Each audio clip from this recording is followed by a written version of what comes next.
Bom dia, meus irmãos. A graça e a paz a todos. Que Deus nos abençoe neste domingo, nos dando um domingo abençoado.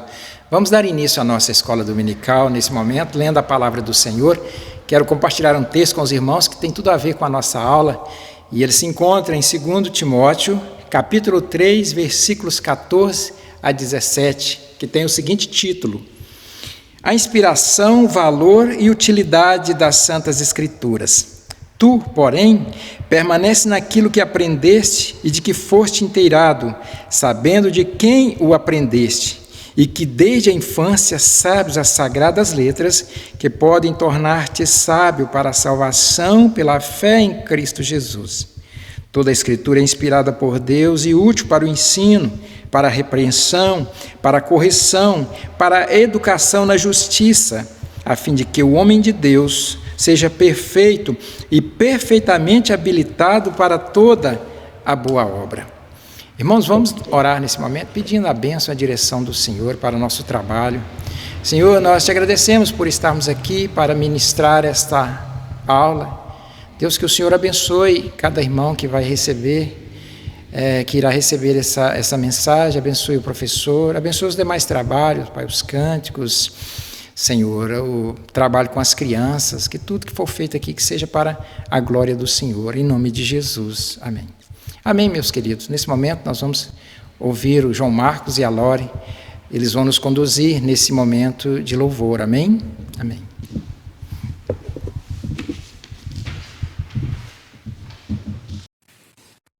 Bom dia, meus irmãos. É bom começarmos o nosso dia louvando ao Senhor e agradecendo o seu nome.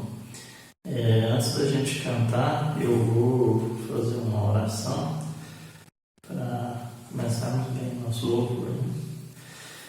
Senhor Deus, te agradeço por esse dia que o Senhor nos dá, essa manhã, ainda que distante. Nós podemos estar aqui reunidos com o Senhor, te louvando e agradecendo o teu nome.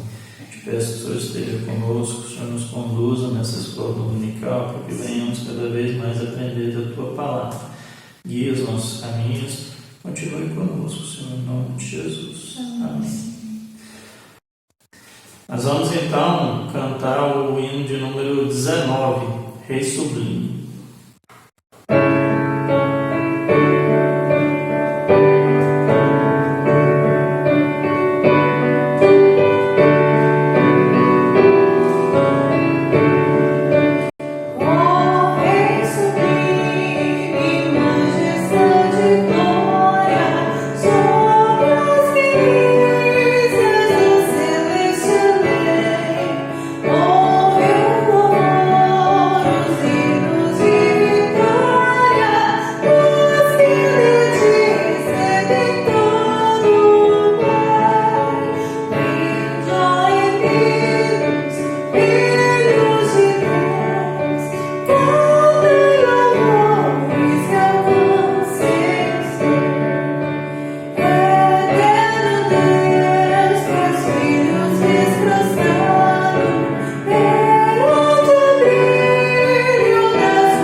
Amém, irmãos. Vamos agora ouvir uma historinha com a tia Diene Crianças. Criançada aí, preparada, porque nós vamos ouvir uma historinha maravilhosa com a tia Diene. Eu convido aqui agora a tia Ediene. Vem.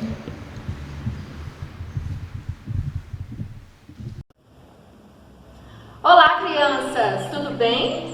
Estou super feliz por mais uma vez estarmos aqui para compartilharmos a palavra de Deus. E agora eu vou pedir para você aí na sua casa fechar os seus olhos, que agora a gente vai ter um momento que é muito especial, um momento de falarmos com Deus. Vamos orar? Querido Deus, muito obrigado porque o Senhor tem cuidado de mim, tem cuidado de toda a minha família. Obrigado, Deus, porque a cada dia o Senhor tem derramado bênção sobre a nossa casa. E agora, Pai, fale aos nossos corações através da história da Tua Palavra.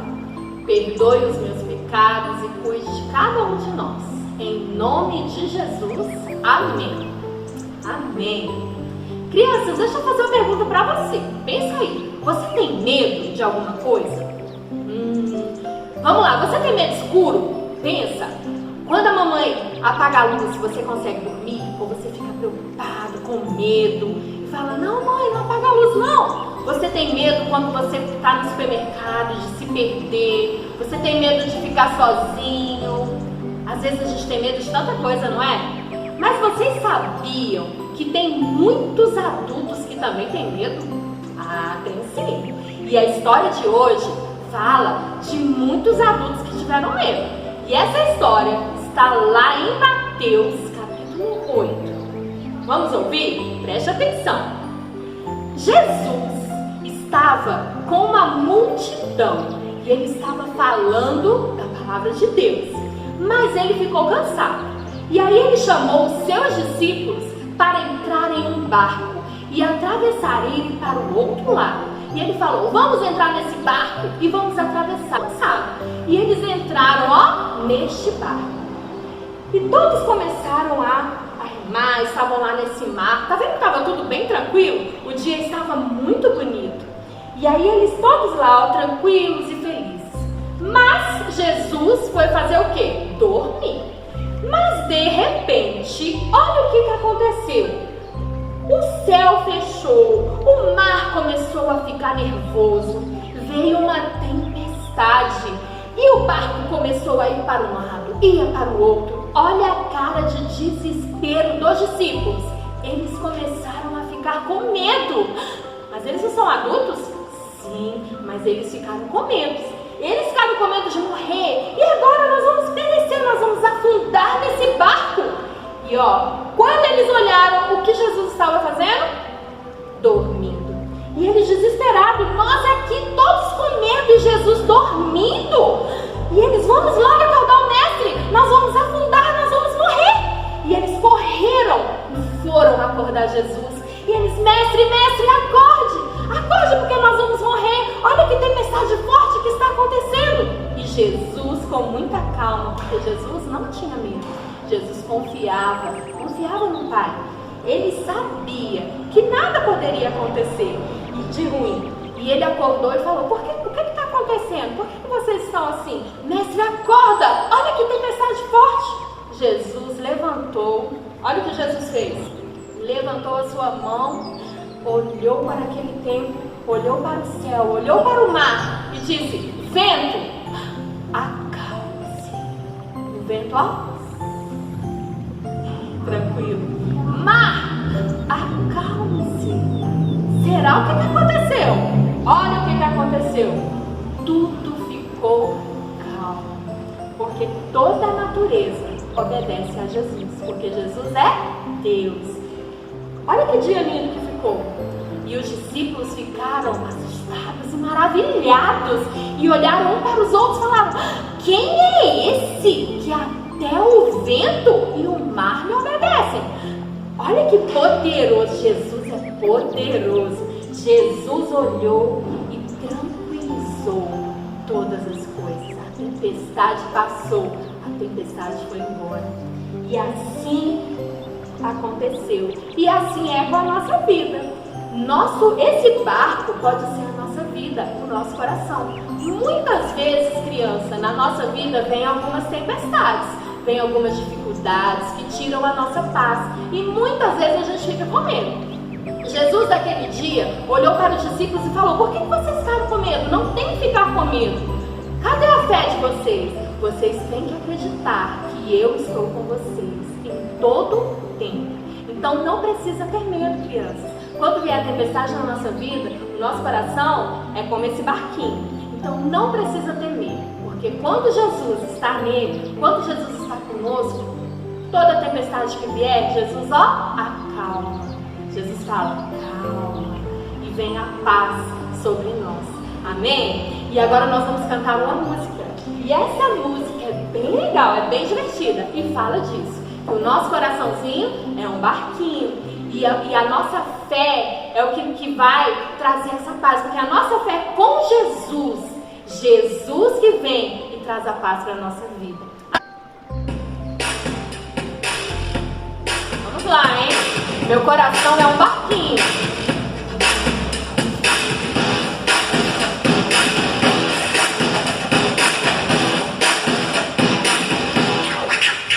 Meu coração é um barquinho muito especial. E a fé é o remo que eu uso pra forçar do mal. O mar está revolto, meu barquinho é balançar. Meu Jesus está na boca, ele faz tudo acalmar. Remo, remo, remo sobre as ondas do mar. Jesus está na boca, ele acalma o temporal. Remo, remo, remo sobre as ondas do mar. Jesus está na boca, ele acalma o temporal. Se vier um forte vento, remo, remo, remo. Se vier as grandes ondas, remo, remo, remo. Mas se a tempestade forte eu não consigo remar, Jesus Cristo está na boca, ele faz tudo acalmar. Amém. Vamos pro início? Meu coração é um barquinho muito especial. Meu coração é um barquinho muito especial. E a fé é o remo que eu uso contra as forças do mal. Se o mar está revolto, meu barquinho é balançar. Meu Jesus está na boca, ele faz tudo acalmar. Remo, remo, remo sobre as ondas do mar. Jesus está na boca, ele acalma o temporal. Remo, remo, remo sobre as ondas do mar. Jesus está na boca, ele acalma o temporal. Se vier o forte vento, eu remo, remo, remo. Se vier as grandes ondas, remo, remo, remo. Mas se a tempestade é forte, eu não consigo remar. Jesus Cristo está na boca, ele faz tudo acalmar. Remo, remo, remo sobre as ondas do mar. Jesus está na boca, ele acalma o temporal. Remo, remo, remo sobre as ondas do mar. Jesus está na boca, ele acalma o temporal. Se vier o forte vento, eu remo, remo, remo. Se vier as grandes ondas, remo, remo, remo. Mas se a tempestade é forte, eu não consigo remar. Jesus Cristo está na boca, ele faz tudo acalmar. Se vier o forte vento, eu remo, remo, remo. Se vier as grandes ondas, remo, remo, remo. Mas se a tempestade é forte, eu não consigo remar. Jesus Cristo está na boca, ele faz tudo acalmar. Mas se a tempestade é forte, eu não consigo remar. Jesus Cristo está na boca, ele faz tudo acalmar. Jesus Cristo está na boca, ele faz tudo acalmar. Amém. É isso aí, crianças. Nosso coração é como esse barquinho e pode vir qualquer tempestade, que se Jesus estiver conosco, ele acalma. E assim como os discípulos que estavam lá naquele barco e ficaram maravilhados, e eles disseram: quem é aquele? Quem era Jesus? Quem era aquele homem que todo o vento, que todo aquele mar obedeceram? Então, eu vou falar o versículo de hoje, que é exatamente o que estava lá na nossa história. Está escrito em Mateus 8, 27. Depois você vai poder pegar a sua Bíblia e pedir para toda a sua família ler, o papai e a mamãe, para vocês memorizarem nosso versículo. Mateus 8, 27. E diz assim, e maravilharam-se os homens dizendo: quem é este que até o vento e o mar me obedecem? Vamos falar de novo? Ó, e maravilharam-se os homens, dizendo: quem é este? Que até o vento e o mar me obedecem? Mateus 8:27. Amém? Fiquem com Deus. Deus abençoe a sua família, a sua vida. Tchau! Bom dia, irmãos. Vamos ler a passagem básica da nossa lição de hoje. Está em 1 Pedro 1:16-21. Porque não vos demos a conhecer o poder e a vinda do nosso Senhor Jesus Cristo, seguindo fábulas engenhosamente inventadas, mas nós mesmos fomos testemunhas oculares de sua majestade, pois ele recebeu da parte de Deus Pai honra e glória, quando pela glória excelsa lhe foi enviada a seguinte voz: este é meu Filho amado, em quem me comprazo. Ora, esta voz vinda do céu, nós a ouvimos quando estávamos com ele no Monte Santo.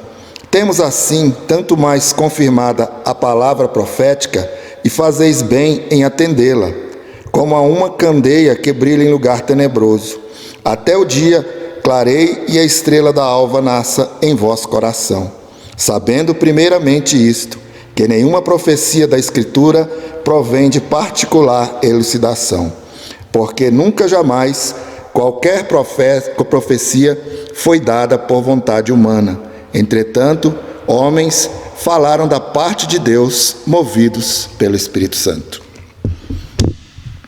Bem, meus irmãos, o título da nossa lição de hoje, que é a lição 7, é a autoridade das Escrituras. Essa palavra, ela pode se confundir um pouco com uma classe paralela que estamos tendo na escola dominical, que é a classe de catecúmenos. Mas, ao estudar essa lição, eu percebi alguma coisa em particular que nós não podemos deixar de transmiti-las. Eu quero destacar aqui, por enquanto, o seguinte: o breve catecismo de Westminster resumiu a questão da seguinte maneira: qual o fim principal do homem? Glorificar a Deus e alegrar-se nele, hoje, amanhã e sempre. Aí tem aqui as referências bíblicas, que são bastante. E como conseguir atingir corretamente esse propósito? Tão somente através da instrução da palavra de Deus. E aqui também tem diversas passagens, né? Igual foi lida no início pelo pastor, igual essa que eu li. Tem muitas passagens que reforçam a autoridade das Escrituras. E o principal fato dela ter sido inspirada, revelada, transmitida, revelada, transmitida e inspirada por Deus. Afinal, o que tem moldado o jeito de ser dos crentes da nossa época? São perguntas, meus irmãos, muito importantes que nós temos que responder. Durante a Reforma Protestante, 5 expressões surgiram para afirmar sucintamente pontos centrais da fé cristã.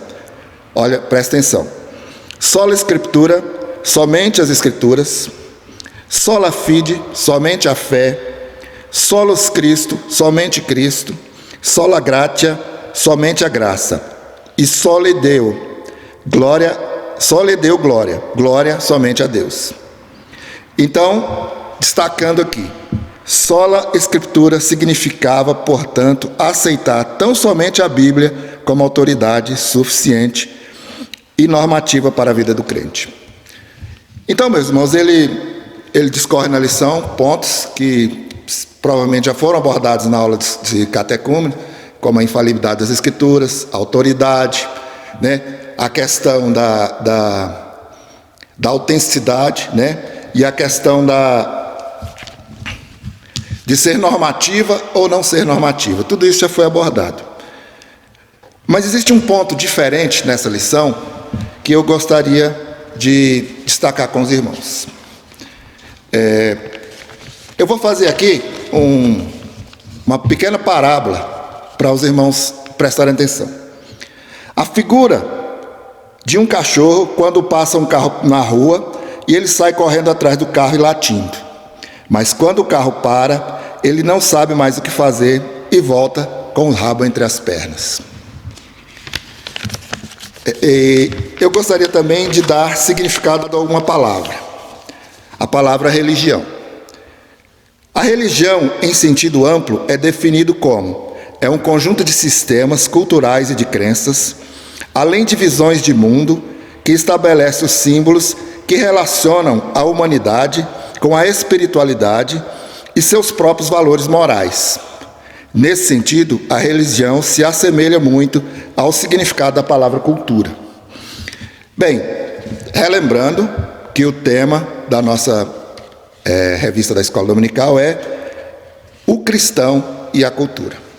Então nós não podemos deixar de destacar esse ponto da cultura, né? Nós estamos aqui estabelecendo um paralelo entre o cristão, a vida do crente e a cultura.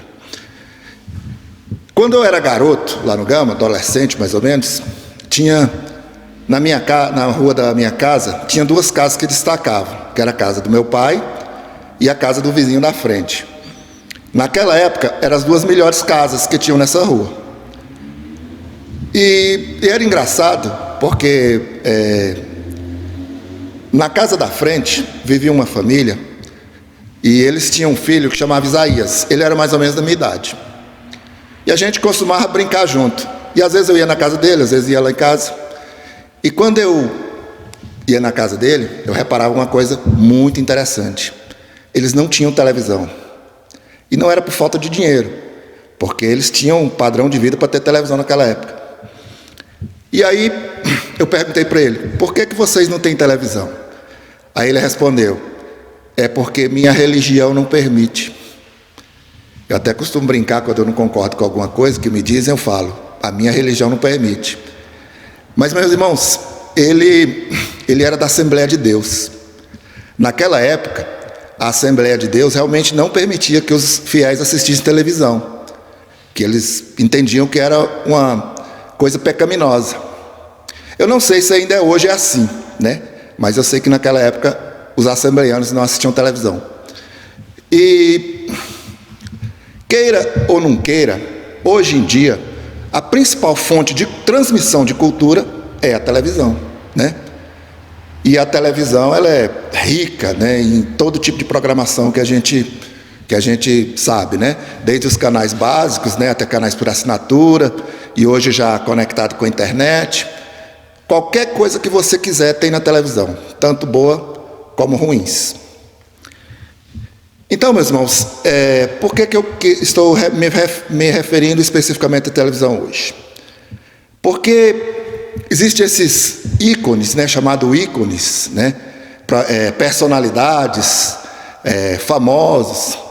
Essas pessoas se julgam formadores de opinião, né? Eles com toda aquela empáfia, com todo aquele jeito de falar, aquela arrogância, aquela, né, para dar audiência, né, fazem tudo por audiência. Então eu costumo dizer que eles são formadores sim de opinião, mas muitas vezes formador de opinião errada. Então nós temos que tomar muito cuidado com o que assistimos na televisão. Se fosse possível, né, fazer igual os assembleianos, não assistir televisão. Mas hoje, graças a Deus, a gente tem a opção de escolher o que a gente quer assistir. Nós não somos forçados a assistir o que eles empurram goela abaixo. Bem, então continuando, né, meus irmãos, aqui. Mas eu gostaria de me reportar mais agora para o sentido da etimologia da palavra religião, que vem do latim religare. Em sentido mais amplo, mais simples, quer dizer, seria simplesmente religar ou reatar. No caso do homem que se desligou de Deus. Então, o propósito da religião é religar o homem a Deus.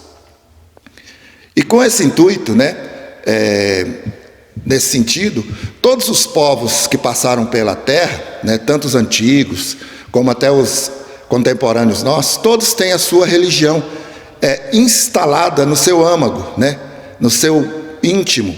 Todos nós temos uma religião. Porque todos nós, Deus deixou isso no nosso íntimo. Nós fomos formados por Deus Nós caímos e nós temos que nos religar a Deus. Então, por isso, surgiram as religiões. Eu me referi aqui, agora há pouco, à Igreja Assembleia de Deus, e eu queria me referir um pouco também à Igreja Católica. Mas na Igreja Católica eu queria fazer uma observação bem, vamos dizer assim, específica. Preste atenção. Eu fui católico, né? Eu aprendi muito de Deus na Igreja Católica, né? O princípio básico do cristianismo eu aprendi na Igreja Católica. E, mesmo assim, a gente sabe o que é a Igreja Católica hoje. E por que a Igreja Católica hoje, ela é o que ela é? Por muitos motivos, meus irmãos. Por interesse, por poder, né? Por riqueza e outras coisas. Então, no meio do caminho da Igreja Católica, né? Quando ela se tornou Igreja Católica até hoje, ela se transformou muito. Ela se perdeu muito na sua jornada de enviar o homem a se religar a Deus. Então, para nós cristãos que adotamos a Bíblia como a palavra de Deus, somente seus ensinamentos são oficialmente suficientes para a nossa direção e orientação. Isto é fato, e talvez até óbvio. Mas, infelizmente, existem questões que marcam a história da humanidade e que, de certa forma, afetam também a vida dos crentes. Por mais que cremos e aceitamos a Bíblia como a única regra de fé e prática, a nossa carnalidade não nos deixa seguir de forma direta e fiel a Deus. Nesse sentido, temos uma luta entre o espiritual e o carnal. E muitas vezes o carnal se aflora mais e nós perdemos em nossa jornada para o céu. Quando o carnal fala mais alto, geralmente surgem questionamentos, as dúvidas, os medos e muitas vezes um vazio espiritual que nos leva a questionar mesmo muito dos nossos atos e buscar o sentido da vida. Meus irmãos, então dentro dessa lição, o que mais me chamou no assunto foi essa pergunta: qual é o sentido da vida?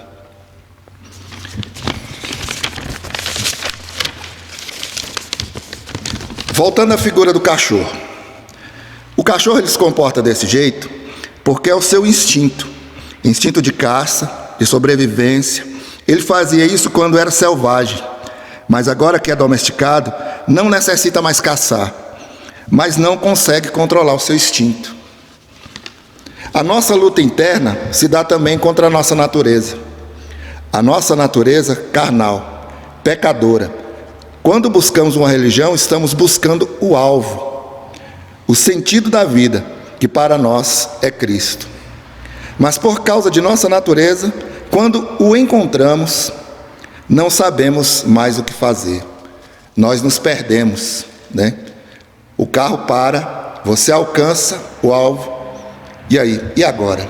É só isso mesmo? O que eu tenho que fazer? Nessa jornada, meus irmãos, nesse processo de você se converter e esperar em um encontro com Jesus Cristo, muita coisa pode nos atrapalhar e até nos afastar. A gente pensa que não, mas a cultura, se ela não for bem colocada, ela é um veneno, ela é péssima. E ela se aproveita justamente desse aspecto, do aspecto carnal, do aspecto emocional, do seu vazio espiritual, da sua falta de fé. Coisas que você, como cristão, você deveria ser firme, né? Você deveria ter isso como convicção. Às vezes a gente se perde, porque a gente esquece o alvo, a gente perde o sentido da vida. Isso, meus irmãos, eu não estou condenando ninguém, né? Quando Paulo fala que ele tinha um espinho na carne, eu não vou querer discutir o que era o espinho da carne de Paulo, porque eu não sei. Talvez um pastor, um teólogo possa te ensinar. Mas o que eu penso que para nós, principalmente para mim, seria o espinho na carne? Seria aquele pecado que você não consegue controlar e te afasta de Deus. Esse pecado que te domina é o seu espinho na carne. E esse pecado elimina a sua força de estar seguindo a Deus, de estar buscando a Deus, de estar buscando a sua palavra, de estar crendo, acreditando que aquilo realmente é o sentido da vida, né? Como foi dito aqui, né? Somente a Escritura. Mas a Escritura, ela é normativa. Ela tem exemplos de bigamia. Aí muita gente pode usar hoje em dia. Não, mas lá no passado eles praticavam a bigamia. Mas isso era cultural, né? Isso ficou para trás. A própria Bíblia revoga isso. E aí também tem o outro sentido, né? A gente não pode mais seguir a lei, porque a lei ficou no Velho Testamento. Mas no Velho Testamento, matar era tão crime como hoje, né? Então muitas coisas são normativas. E se você conhece a Bíblia só em parte, ou se você cumpre a Bíblia só em parte, você está pecando. Isso está te desvirtuando a sua busca para Deus. É por isso que existem muitas religiões, muitos caminhos, que nos levam a refletir sobre o sentido da vida, que é de fato um exercício filosófico, fruto do nosso impulso interior, da ânsia de explicar o mundo, e a raiz religiosa que está entranhada nas profundezas do coração, da nossa existência, das fontes da vida. Sobre tudo o que se deve guardar, guarda o teu coração, porque dele procedem as fontes da vida. O crente aceita com humildade 3 verdades básicas que Deus revela em sua palavra. O que diz sobre a nossa natureza? Quem verdadeiramente somos? A nossa origem, de onde viemos, e o nosso destino, para onde vamos. Isto é natural e não é necessariamente uma coisa ruim. Muitas vezes é o que nos leva a levantar de manhã e seguir em frente, sempre acreditando em algo melhor para as nossas vidas. Para o verdadeiro crente, é impossível que ele seja neutro. Ou ele crê na Bíblia como um todo, ou não crê em nada. Então é só isto? Então é só aceitar a Cristo, confessar a Cristo como Salvador e encontrar Deus? É só isso, meus irmãos. Mas também é crer no conteúdo dessa palavra, de capa a capa. Porque dentro dessa palavra está o nosso rumo para continuarmos sendo fiéis a Deus. Que Deus nos abençoe. Gostaria de fazer uma oração agora. Pai nosso, nosso Senhor Jesus Cristo Salvador, gostaria, Senhor, de estar rogando por esse sentido da nossa vida. Que nós possamos, Senhor, estar sempre seguros naquilo que cremos.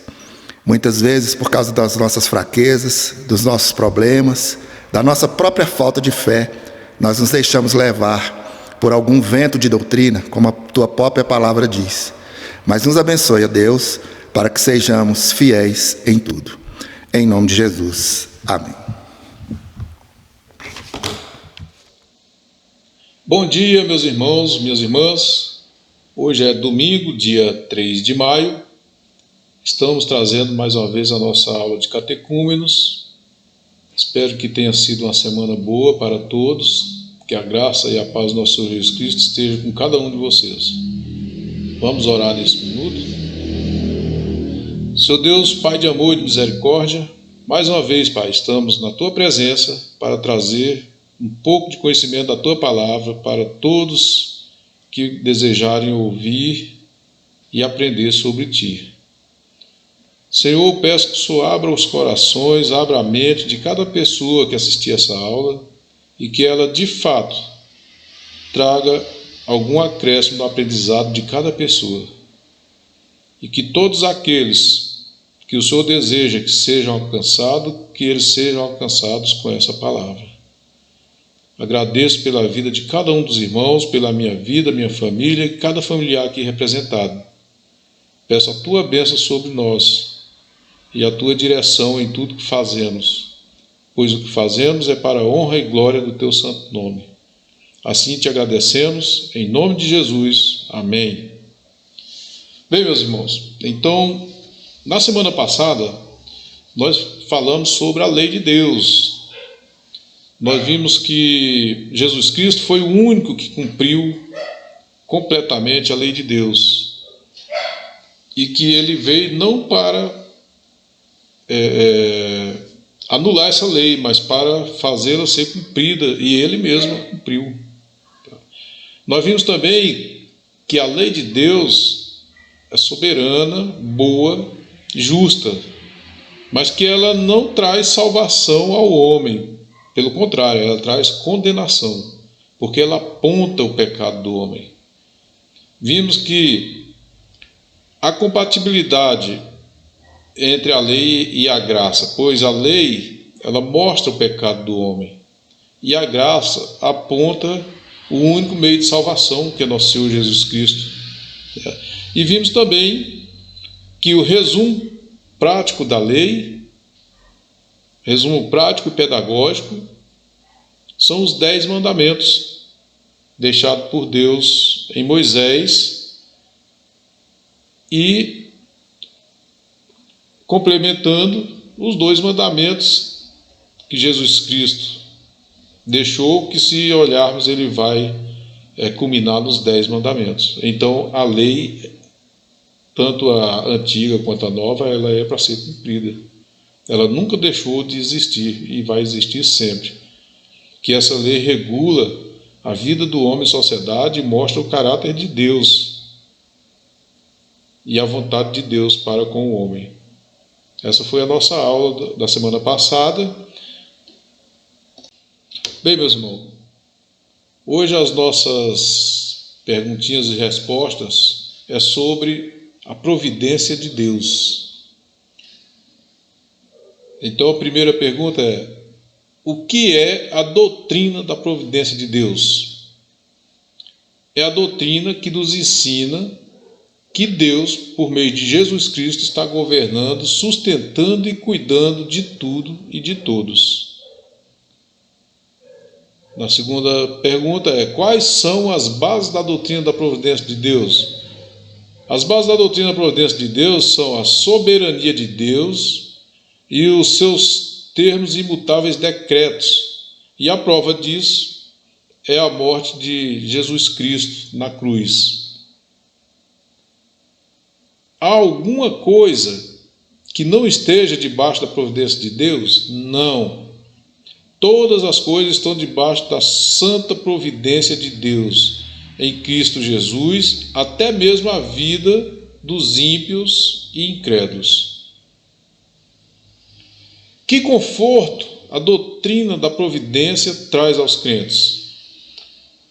Traz muitos confortos, mas principalmente podemos saber que a nossa vida caminha sempre com um propósito santo e bem definido. E todas as coisas que nos acontecem estão debaixo da soberania de Deus em Jesus Cristo. E a última perguntinha de hoje é: existe uma providência especial para os crentes? A resposta é sim. Embora Deus cuide de tudo e de todos, crentes e não crentes, por meio de seu Filho Jesus, Deus tem um cuidado especial para com os crentes. E todas essas perguntas e respostas estão baseadas na nossa única regra de fé, que é a Bíblia, cujas referências apresentam aí abaixo de cada pergunta no vídeo. Essa é a palavrinha de hoje. Peço que Deus abençoe os irmãos e os conceda uma boa semana, em nome de Jesus. Senhor, Pai de amor e de misericórdia, te agradecemos por esse instante de sabedoria que o Senhor nos conduz, Pai. Peço que o Senhor abençoe a cada irmão, nos conceda uma semana vitoriosa na Tua presença, livra-nos de todo mal, que o Senhor continue nos livrando dessa pandemia do coronavírus que tem se assolado no país, e que o Senhor também esteja abençoando as autoridades da nossa nação, direcionando em tudo que faz. Dá, Senhor, a direção ao nosso presidente e dá também, Senhor, a direção ao Teu povo e ao povo do nosso país, para que conduzam o nosso país, juntamente com o nosso presidente, apoiando as atitudes, apoiando as leis que são decretadas pelo nosso presidente, para que possamos, da melhor forma, sairmos dessa crise e dessa situação em que vem assolando todo o nosso país por causa do coronavírus. No mais, Senhor, peço a tua bênção sobre todos os irmãos da Igreja Presbiteriana Getsemane e de todos os membros do teu corpo na face da terra. Te agradeço por tudo, em nome de Jesus. Amém. Amém, meus irmãos. Bom domingo para todos.